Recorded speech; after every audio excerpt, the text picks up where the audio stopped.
가야바의 집에서 관정으로 끌려가십니다.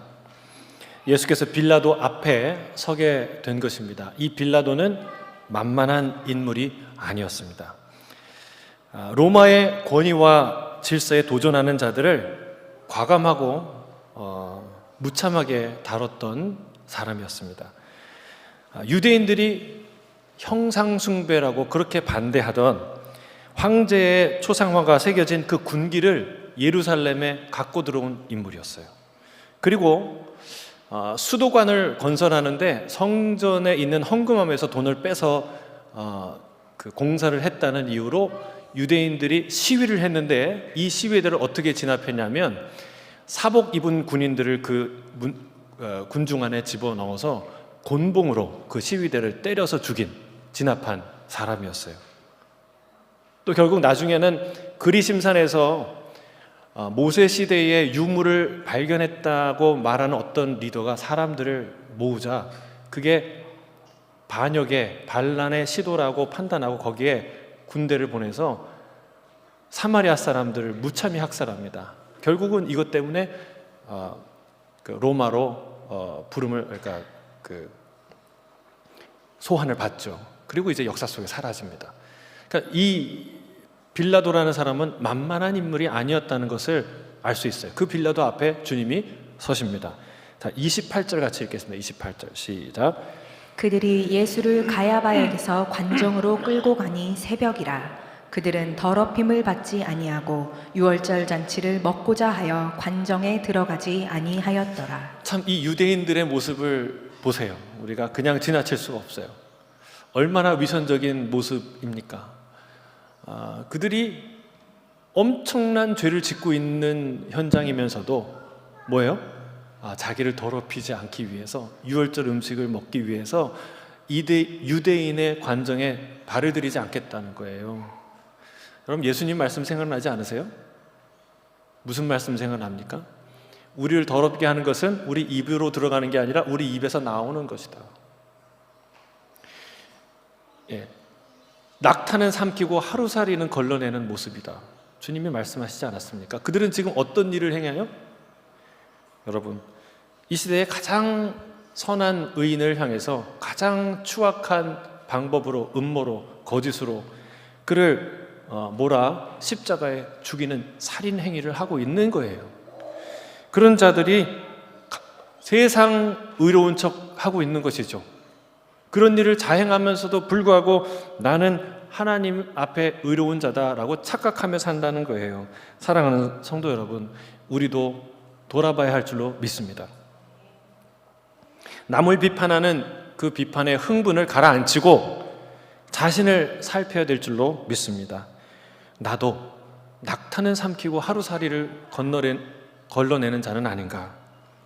정의를 부르짖지만 진짜 정작 더 큰 정의는 저버리는 사람은 아닌가? 우리가 자신을 돌아봐야 될 줄 믿습니다. 본문 29절 30절 계속 읽겠습니다. 29절입니다. 시작. 그러므로 빌라도가 밖으로 나가서 그들에게 말하되 너희가 무슨 일로 이 사람을 고발하느냐? 대답하여 이르되 이 사람이 행악자가 아니었더라면 우리가 당신에게 넘기지 아니하였겠나이다. 유대인들에게도 로마에도 사법 체계가 있어요. 고소와 고발, 그리고 재판하고 형을 집행하는 그 법도가 다 있죠. 근데 오늘 이 대답을 보세요. 얼마나 그들이 형편없는 수준의 고발을 하고 있습니까? 그들은 다짜고짜 이 사람을 행악자라고 규정합니다. 죄목도 말하지 않습니다. 증거도 없습니다. 증인도 되지 않습니다. 재판의 형식을 빌린 살인의식에 지나지 않습니다. 문명사회에서는 있을 수 없는 야만적인 인민재판을 하고 있는 거예요. 그 말을 들은 빌라도가 이렇게 말합니다. 31절 32절 이어서 읽겠습니다. 시작. 빌라도가 이르되 너희가 그를 데려다가 너희 법대로 재판하라. 유대인들이 이르되 우리에게는 사람을 죽이는 권한이 없나이다 하니 이는 예수께서 자기가 어떠한 죽음으로 죽을 것을 가리켜 하신 말씀을 응하게 하려 함이로라. 자, 빌라도가 그들이 예수를 자기 앞으로 데려온 이유를 모를까요? 죽여달라고 데려온 이유를 모를까요? 그렇지 않습니다. 여러분, 사형 집행이라는 것은 로마 통치권, 이 임페리움의 핵심이에요. 핵심. 역사학자들에 따르면 사형권은 정부의 모든 특성 중 언제나 가장 열심히 수호되는 것이었다고 말합니다. 사형 집행을 아무나 하면 그 사회에는 질서가 유지되지 않고 그 정부의 권위가 서지 않는 거예요. 물론 스데반의 죽음처럼 종종 자발적인 폭도들에 의한 처형은 있었고 또는 못 본 채 한 그런 현실도 있었습니다. 하지만 대제사장의 무리는 예수를 그렇게 스데반처럼 죽일 생각도 그렇게 할 수도 없었어요. 왜냐하면 이 예수라는 인물은 스데반과는 비교 안 되는 지명도를 가진 인물이었고 또 수많은 사람들이 그 사람을 예수라는 인물을 다시 이 땅에 온 엘리야가 구름 타고 갔잖아요. 다시 이 땅에 오시라 약속했잖아요.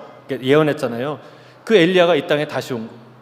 혹은 우리가 기다리는 메시아가 아닌가라고 그는 이 당대의 의인이라고 추앙하는 많은 사람들이 있었기 때문에 그렇게 할 수 없었다는 거예요. 가장 안전한 방법은 로마 정부의 손을 빌어서 로마 정부가 공식적으로 처형하는 것, 곧 십자가형으로 죽는 것이 가장 자신들에게 안전한, 자신들에게 쏟아지는 비난의 화살을 온전히 다 맞는 것을 약간이라도 벗어나게 하는, 분산하게 하는 방법이었다는 거예요. 이것을 빌라도가 모를 리가 없었어요. 여러분, 그래서 이 말에는요, 빌라도의 이 말에는 두 가지 의미가 있었을 거예요. 첫째는 하나는 저들을 조롱하는 의미예요. 그래, 할 수 없지. 니네들 마음대로 안 되지. 그 고약한 일을 하려고 하는데 또 네 손에 피 묻히기 싫지. 뭐 이런 종류의 조롱의 의미가 있는 것이죠. 이것은 빌라도에게 다시 한번 식민 통치자였던 로마의 위세와 자신의 통치권을 확실히 보여줄 수 있는 기회였던 것입니다. 또 다른 이유는 그 역시 책임을 어느 정도 미루려고 하는 의도가 있었던 거예요. 이 사형 집행, 이 예수를 죽이는 이 사형 집행은 적어도 나의 의도가 아니라는 점을 부각할 필요가 있었던 거예요. 그 자신에게도 쏟아질 정치적인 그 책임, 비난, 이것에서 어느 정도 회피하려는 정치적인 제스처였던 것이죠. 자, 33절, 34절 같이 이어서 읽겠습니다. 시작. 이에 빌라도가 다시 관정에 들어가 예수를 불러 이르되 내가 유대인의 왕이냐? 예수께서 대답하시되 이는 내가 스스로 하는 말이냐? 다른 사람들이 나에 대하여 내게 한 말이냐? 자, 내가 유대인의 왕이냐? 이것은 대제사장 측에서 예수를 고발하는 죄목이었어요. 이 말을 들은 예수께서 보통 재판장이 권위자가 질문을 하면 어떻게 합니까? 대답해야죠. 그런데 예수님은 반문하십니다. 다시 질문하십니다. 굉장히 이색적인, 평범하지 않은 그런 상황이 벌어진 것이죠. 내 스스로 한 말이냐 아니면 다른 사람의 말을 듣고 하는 말이냐라고 예수님이 반문을 하시는데 아마도 빌라도가 이 질문을 듣고 움찔했을 거예요. 보통 살인자나 범법자는 둘 중에 하나였어요. 판결권을 가진 자 앞에서 여러분 희망이 없는 자는 막 나가죠. 막 나가요. 이제 내가 십자가를 피할 수 없다 생각하면요 아무 말이나 하고 무례하고 거칠은 태도로 대답을 했을 거예요. 또는 일말의 희망이 있다고 믿는 사람은 온순한 양처럼 대답했을 거예요. 그런데 대부분 후자였겠죠. 그러나 예수님은 그런 모습이 아니었다는 거예요. 예수님의 표정에는 억울함이 없어요. 분노도 없어요. 초조함도 없었습니다. 그리고 눈치를 보는 비굴함도 없었습니다. 대부분 그 눈빛을 보면 그 마음의 상태를 알거든요. 근데 예수님의 눈빛은 흔들림이 없었어요. 예수님을 둘러싼 모든 사람들이 소리치고 난리가 난 거예요. 마치 태풍이 몰아치는 것처럼. 그러나 예수님의 눈빛은 태풍의 눈처럼 고요했습니다. 빌라도는 온갖 피고인을 상대했지만 이런 사람은 처음 보는 거예요. 주님은 지금 역설적이게도 가장 연약한 모습으로 서 계셨지만 가장 위풍당당하게 서 계십니다. 마치 어제 저녁에 어떤 일이 났어요. 예수님이 체포당하실 때 그들이 횃불과 칼과 뭉치를 들고 왔을 때 주님이 그가 나다 라고 말했을 때 사람들이 어떤 일이 일어났어요? 깜짝 놀라서 뒤로 물러가서 주저앉은 일이 있지 않습니까? 그런 권위 있는 모습으로 주님이 빌라도 앞에 서 계신 거예요. 그리고 오히려 빌라도에게 반문하신 것이죠. 자, 빌라도가 유대인의 왕이라고 언급한 것은 당연히 다른 사람들의 말을 듣고 하는 말이죠. 왜냐하면 대제사장이 그렇게 고소를 했으니까. 그러니까 예수님의 질문의 의도는 어디에 있어요? 이게 너의 말이냐? 아니면 사람들의 이야기를 듣고 하는 말이냐라고 질문했는데 당연히 듣고 하는 말이거든요. 그러면 예수님의 질문의 포인트는 어디 있는 거예요? 이게 너의 생각이냐? 너도 그렇게 궁금하냐? 이것을 주님이 말씀하시는 거예요. 그는 본래 질문을 가진 자였던 거예요.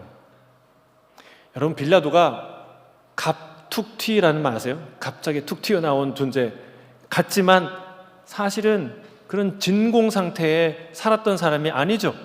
그는 2000년 전 유대 땅을 통치하는 최고 정점의 권력의 정점에 있었던 사람입니다. 그래서 그 땅에서 일어나는 주요한 모든 일 그리고 모든 인물에 대해서 꿰뚫고 있어야 했던 사람입니다.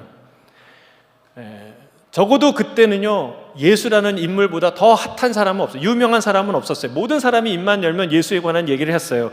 빌라도가 몰랐을까요? 못 들었을까요? 조사를 안 했을까요? 그렇지 않습니다. 여러분, 헤롯 왕도 예수를 간절히 보려고 하지 않았습니까? 마치 연예인을 보듯이 직접 보고 싶어 하지 않았습니까? 빌라도는 의례적으로 사무적으로 신문하는 척했지만 실제로는 예수님에 대한 궁금증이 있었던 것입니다. 유대인의 왕이냐라는 이 질문은 중요한 질문이에요. 유대를 통치하는 로마가 헤롯 말고는 다른 왕을 거기에 세운 일이 없었기 때문에 그렇습니다. 만약 그가 그렇게 생각하고 주장한다면 그것 자체가 반역이고 반란이고 내란이에요. 그것은 가장 큰 범죄로 극형에 처할 수밖에 없는 상황이었습니다. 여러분, 빌라도나 로마군이 그렇게 허술한 자들이 아닙니다. 이게 진위인가? 이게 갑자기 들은 얘기가 아니라는 거예요. 여러분, 이 대제사장과 바리새인들이 예수님과 싸우고 예수님을 십자가로 몰고 가는 이 상황을 보세요. 얼마나 치밀하고 집요하고 주도적입니까? 그런 유대인들을 다스리는 로마는 멍청했을까요? 가만히 손 놓고 있었을까요? 아니에요. 로마의 정보력과 이 통치 시스템은 강했어요. 이미 예수에 대한 정보를 다 캐고 듣고 알고 있었던 것이죠. 그러나 그 어떤 첩보나 그 어떤 정보도 이 예수라는 인물이 무장봉기를 기획하거나 의도한다는 소식은 들을 수가 없었던 거예요. 오히려 듣는 소식은 파파미였어요. 파파미가 뭐의 약자인 줄 아세요? 도레미파가 아니라 파도 미담. 이 사람은 뭐 누구 살렸다는 얘기, 누구를 나눠줬다는 얘기, 이런 얘기만 들리는 거예요. 여러분, 물론 과도한 인기는 언제나 정치적인 변수가 될 수 있다는 것을 빌라도가 누구보다 잘 알고 있었죠. 하지만 적어도 뭐는 간파하고 있었어요? 이 예수라는 인물이 폭력을 바라거나 폭력을 조장하는 인물이 아니라는 것을 꿰뚫고 있었어요. 왜 그럴까요? 그의 가르침이 지난 3년 동안 가르침이, 공개적인 가르침이 그랬거든요. 원수를 사랑하라고 가르쳤고, 오른뺨을 맞거든 왼뺨을 돌려대라고 그랬고, 그렇죠? 속옷을 달라고 그러면 겉옷을 주라고 그랬고, 오리를 가자 그러면 심리를 가라고 가르치지 않으셨습니까? 이거 빌라도가 들었을까요? 안 들었을까요? 들었죠. 적어도 이 인물은 폭력으로 나라를 뒤엎으려는 사람이 아니라는 그 의도는 분명히 꿰뚫고 있었던 것이죠. 그래서 그도 궁금증이 생긴 거예요. 궁금증이 생긴 거예요. 만약에 폭력으로 하려면 물을 것도 없어요. 가득 바로 처단하면 되죠. 왜 사람들이 너를 스스로 유대인의 왕이라고 주장했다는 죄목으로 너를 고발하느냐? 그게 진짜 너의 주장이냐? 아니면 그들의 악의적인 모함이냐? 만약에 그들의 악의적인 모함이었다면 너는 왜 그걸 부정하거나 반박하지 않느냐? 그러면 만약 그게 진실이고 너의 주장 맞다면 그러면 아무리 봐도 너는 정치적인 왕이 되려고 하는 의도가 보이지 않는데 네가 말하는 그 왕의 의미는 무엇이냐? 궁금증이 생긴 거예요. 여러분, 이쯤 가면 이 질문은 예사로운 질문이 아니죠.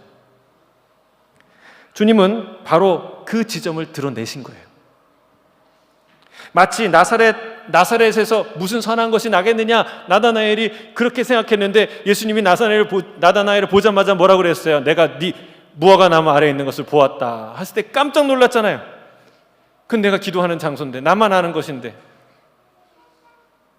마치 꽁꽁 숨겨진 자기 안에만 있던 그 질문을 예수님이 드러내신 거예요. 예수님께 들킨 거죠.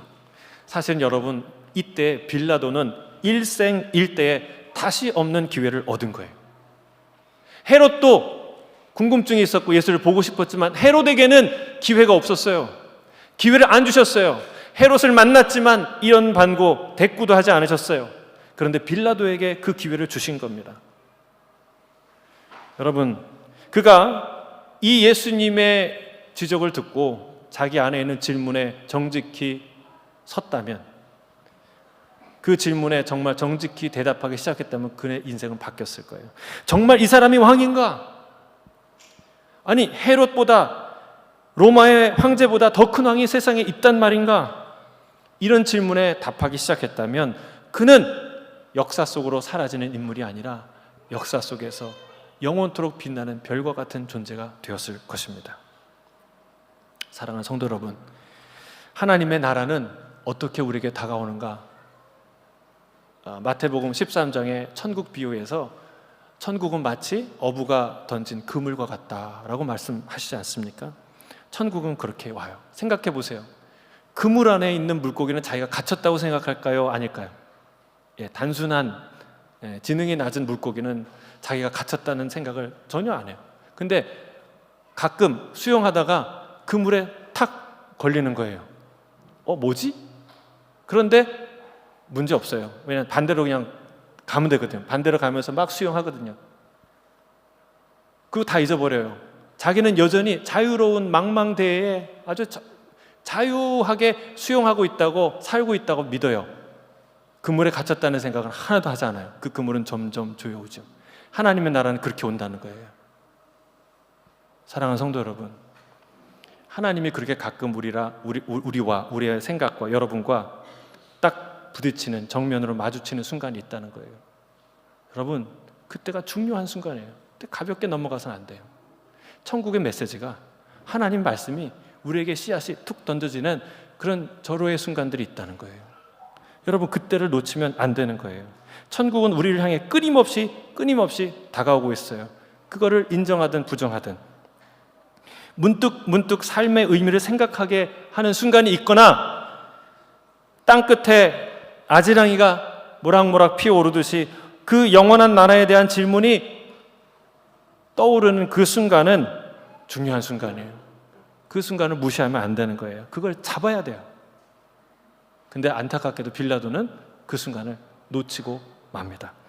자, 35절 36절 읽겠습니다. 시작.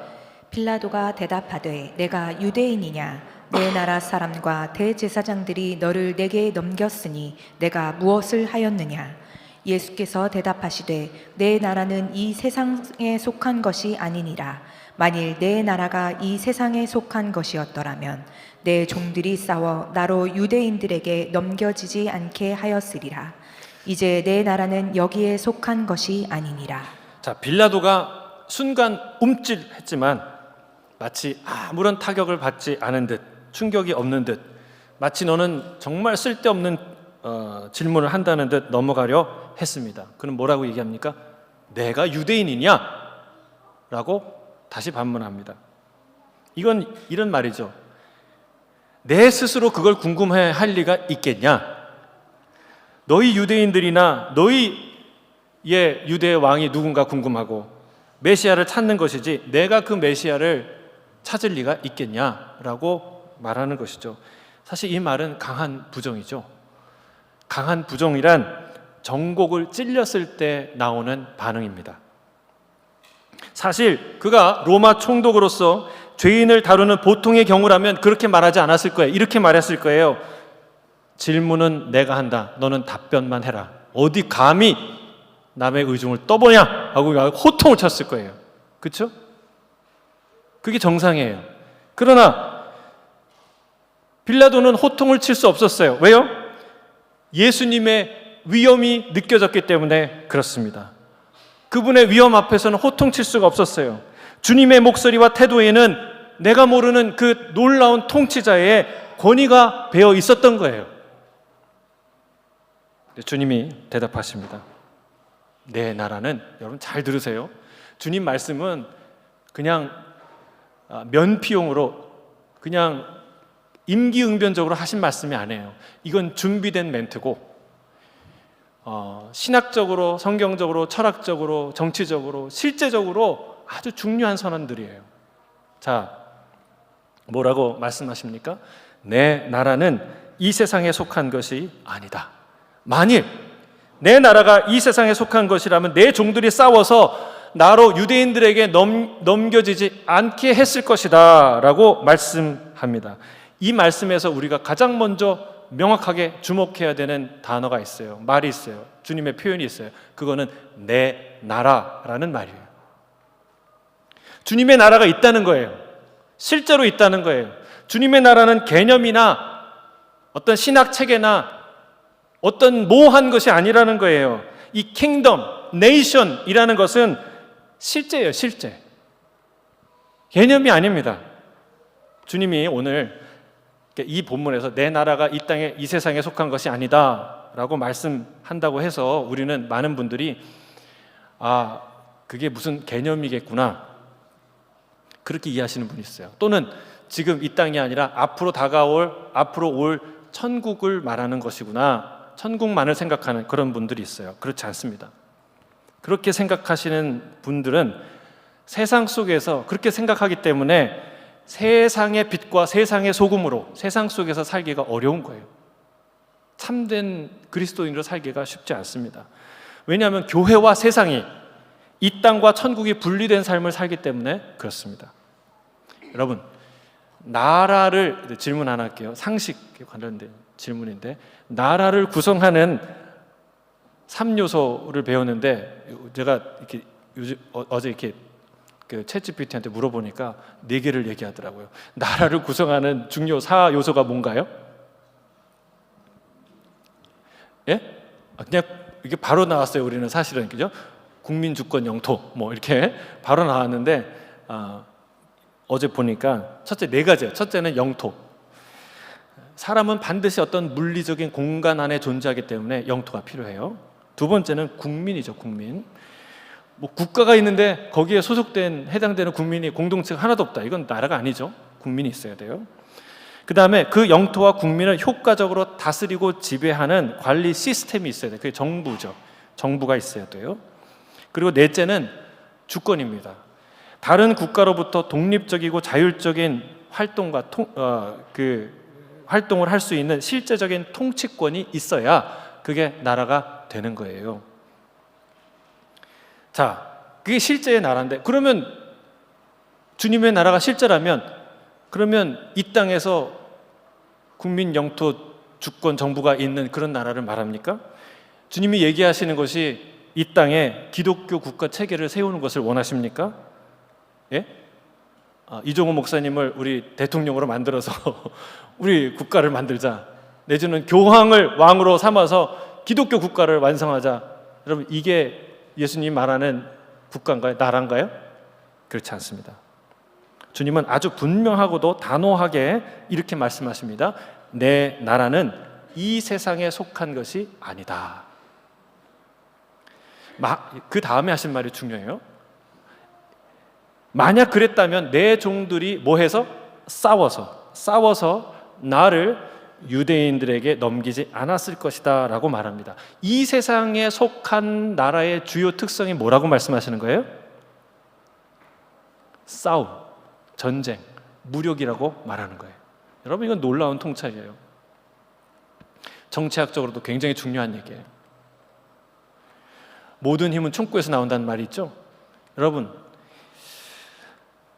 이 세상에 속한 나라는 전쟁, 곧 무력으로 세워지는 나라입니다.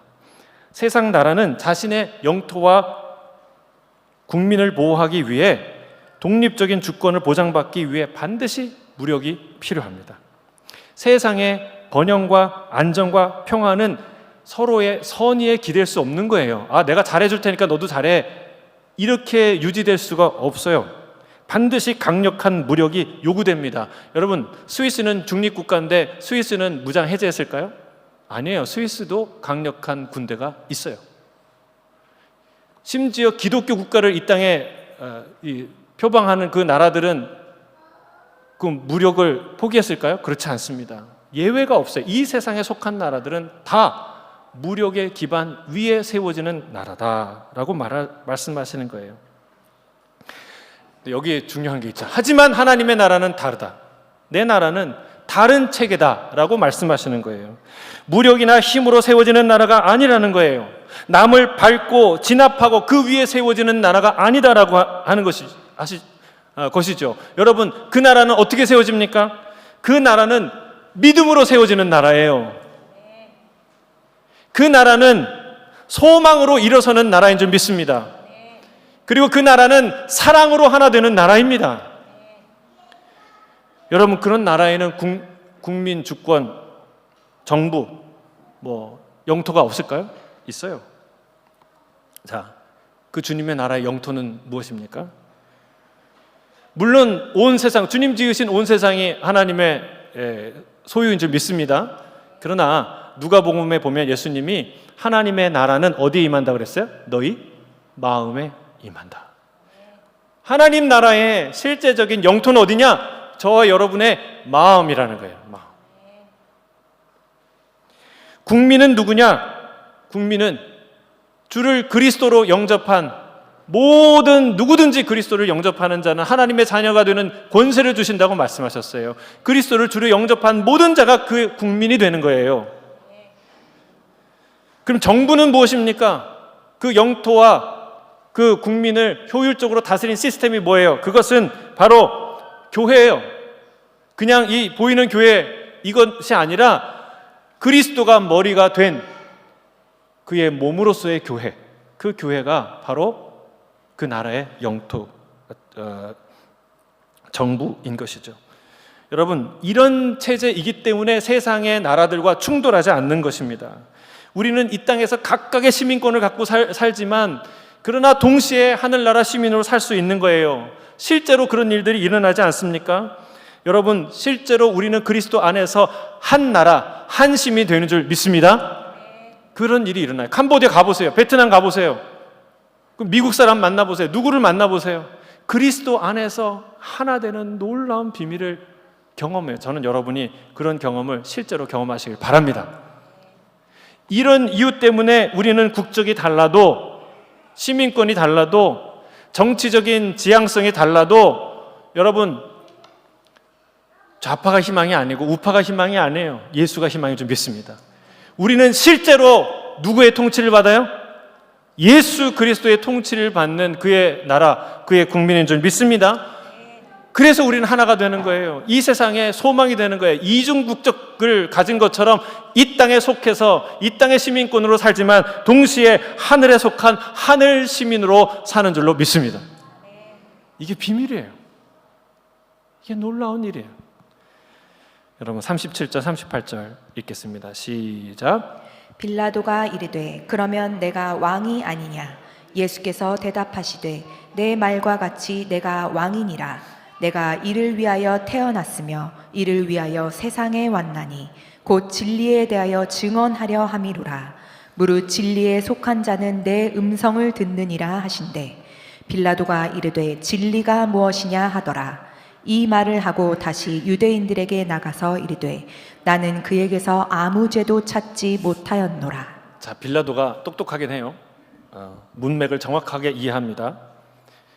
그렇다면 네 얘기가 맞다면, 네 얘기의 주장대로 한다면, 그렇다면 네가 왕이 아니냐, 왕이라고 주장하는 거 아니냐라고 묻습니다. 주님도 헷갈리지 않게 명확하게 대답하십니다.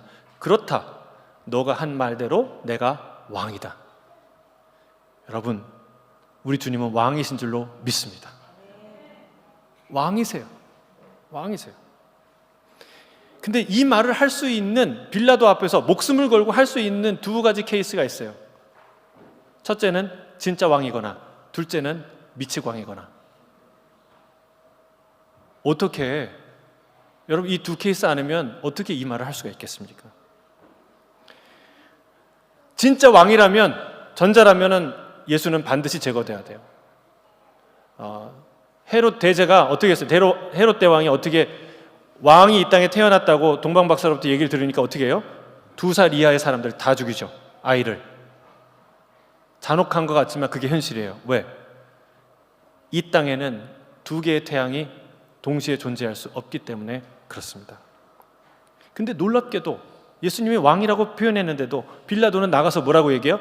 이 사람에게서 죄를 발견할 수 없었다. 이 사람에게는 죄가 없다라고 말하지 않습니까? 이게 무슨 말이에요? 적어도 빌라도는 이 얘기를 통해서 예수님이 하시는 왕이라는 그 개념이, 왕이라는 말이 세상에 속한 나라의 왕이 아니라는 것은 안 거예요. 근데 사실은 예수님이 아주 중요한 얘기를 하셨어요. 내가 진리를 전하러 왔는데 진리에 속한 자는 다 내 말을 듣게 될 것이다. 굉장히 중요한 말씀이에요. 이 말씀이 아하, 세상의 왕이라는 말이 아니구나라는 걸 알지만 더 깊은 것을 그는 몰랐을 거예요. 이 말은 무슨 뜻이냐? 주님 나라의 실제 주권이 세상에 무력 없이, 세상과 충돌하지 않고 실제로 어떻게 작동하는지 알려주시는 말씀입니다. 제가 앞서 국가를 이루는 4가지 요소를 살펴보았죠? 그 중에 네 가지 중에 가장 중요한 요소가 뭔지 아세요? 주권이에요, 주권. 영토 국민 정부가 있어도 독립된 통치권이 보장되지 않으면 나라로 설 수 없습니다. 여러분, 홍콩이 국가인가요? 아닌가요? 모르시겠어요? 거기는 영토도 있고 국민도 있고 정부도 있어요. 그러나 뭐가 없어요? 외교와 군사력이, 여러분, 주권이 누구한테 있어요? 중국에게 있어요. 독립국가가 아니에요. 일제치하의 한국도 마찬가지예요. 여러분, 주권은 그 나라의 핵심이에요. 핵심. 자, 하나님 마찬가지예요. 여기서 중요한 메시지가 있어요. 하나님 나라, 곧 그리스도가 머리 되신 이 교회의 독립적인 주권 행사는 어떤 방식으로 어떻게 이루어집니까? 여러분, 그것은 머리이신 그리스도의 뜻이 성취될 때 이루어지는 거예요. 현실화되는 거예요. 머리에 생각이 있는데 몸이 말을 듣지 않는다. 거부한다. 통치자가 명령했는데 그 명령이 먹히지 않는다. 실현되지 않는다. 그것은 온전한 통치권으로 볼 수 없는 거예요. 나라가 될 수 없는 것이죠. 여러분, 그리스도는 육신이 되신 말씀이에요. 하나님 말씀이, 그 말씀이, 머리 되신 그 분의 말씀이 우리 안에 이론이 아니라 실제 작동하는 원리가 되어야 한다는 거예요. 그럴 때 우리는 하나님의 나라가 된다는 것이죠. 여러분, 교회 안에서 정말 주님의 말씀에 순종하고 그 말씀이 내 삶과 인생에 이루어지는 저와 여러분 되시기를 바랍니다. 그게 하나님 나라라는 뜻이에요. 핵심이에요. 그런데 안타깝게도 실제로 교회 안에 있으면서 실제로는 주님의 주권을 거부하는 자들이, 통치권을 거부하는 자들이 있다는 거예요. 우리가 에스겔을 읽지 않습니까? 오늘 순모임에서도 그 얘기를 나누실 텐데, 이렇게 순장님들이 이런 얘기를 하면은 약간 김이 빠질 수도 있어요. 그런데 그게 아니라 더 깊은 순모임에서 나눔을 하라고 제가 미리 말씀드리는 거예요. 여러분, 장로들이 에스겔 앞에 두어 명이 앉아 있어요. 왜 앉아 있습니까? 하나님의 말씀을, 앞으로의 이스라엘의 예루살렘의 미래를 알고자 앉아 있어요. 근데 하나님이 그들을 향해서 뭐라고 얘기하십니까? 인자야, 에스겔아, 봐라, 저들은 그 마음에 스스로 자기 우상을 드리면서 넘어지는 장애물을 세워놓고 치우지 않으면서 내 앞에 앉아 있다. 내가 저들을 조금인들 용납할 것 같으냐? 그들이 하나님 앞에 앉아 있어요. 이스라엘 장로였어요. 알 만큼 아는 사람이었어요. 여러분, 그 사람들이 보면은 그를 경건한 사람이다, 역시 위기가 되니까 하나님 앞에 말씀을 들으러 앉았구나, 이렇게 생각할 거 아니에요? 그럼 하나님은 그 의도와 그 상태를 정확하게 아는 거예요. 그 사람은 거기에 믿음으로 앉아 있는 게 아니라 점보로 앉아 있는 거예요. 점보로. 하나님 말씀 들어보려고 앉아 있는 거예요. 여러분, 점치는 것과 하나님 말씀을 듣는 것, 점집에 가는 것과 하나님을 예배하는, 하나님 말씀 듣는 게 뭐가 다릅니까? 외향상은 똑같아요. 다 외적인, 신적인 어떤 메시지를 들으려고 하는 행위죠. 그럼 뭐가 다릅니까? 점은 들어보고, 일단 들어보고 유익한 것, 복된 것은 취하고 화는 면하는 것, 피하는 것, 싫은 것은 버리는 것. 여러분, 그게 점치는 목적이에요. 그러나 하나님의 뜻을, 하나님의 말씀을 듣는 것은 전혀 다릅니다. 하나님의 말씀을 들을 때는 듣기 좋은 것도 받고 듣기 싫은 것도 받아야 되는 거예요. 내게 유익한 것도 받고 불리한 것도 받는 거예요. 그게 다른 거예요. 왕 앞에 선 것과 무당 앞에 서는 것이 그게 다른 거예요. 사랑하는 성도 여러분, 이 자리에 서 계시는데 이건 우리를 굉장히 중요한 신앙의 핵심이기 때문에, 하나님 나라의 핵심이기 때문에 다시 한번 선포하는 것입니다. 여러분, 왜 이 자리에 계신가요? 정말 하나님 말씀을 듣고 순종하기 위해, 그 말씀의 전부를 순종하기 위해서 이 자리에 계십니까? 아니면 한번 들어보고 마음이 움직이거나 괜찮으면 내가 순종하고 아니면 그냥 말고 이렇게 앉아 계십니까?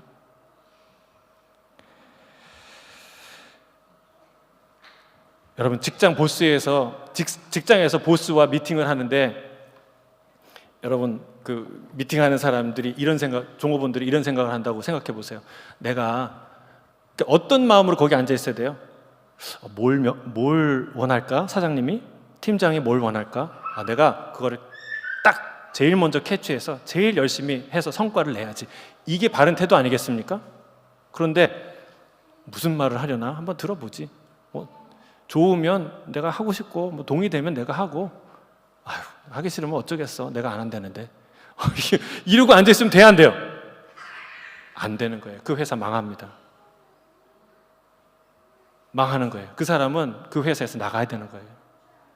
사장이 그 의도를 정확하게 안다면 잘릴 수밖에 없는 거예요.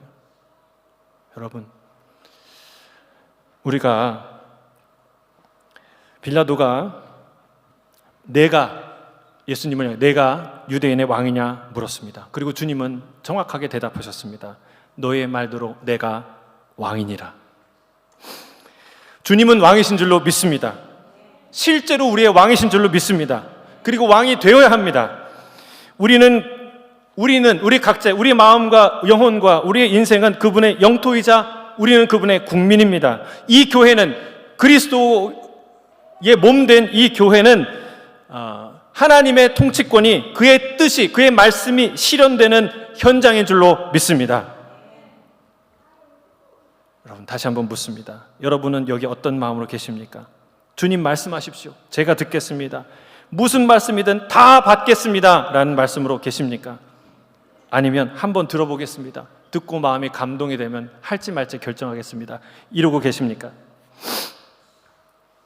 여러분, 에스겔 앞에 앉아있던 장로들처럼 한번 드러나 보자 하고 앉아있으면 안 된다는 거예요. 우리는 하나님을 주님이라고 고백합니다. 그의 말씀이 내 안에서 작동하지 않는다면 우리는 하나님의 나라가 될 수 없다는 것입니다. 이 교회는 하나님의 나라가 될 수 없다는 것입니다. 진리에 속한 자는 다 내 음성을 듣는다 말씀하시지 않습니까? 그렇습니다. 주의 음성을 듣는 자가 진리에 속한 자요, 그분의 나라요, 그분의 백성인 줄 믿습니다. 주의 음성 들으시기를 바랍니다. 주의 말씀이 실제로 우리 안에서 작동되기를 바랍니다. 선포합시다. 이제부터 영원까지 주님이 내 안에서, 우리 안에서, 이 교회 안에서 진정한 왕이 되실지어다. 아멘. 기도하겠습니다. 사랑하는 주님, 우리 안에서, 내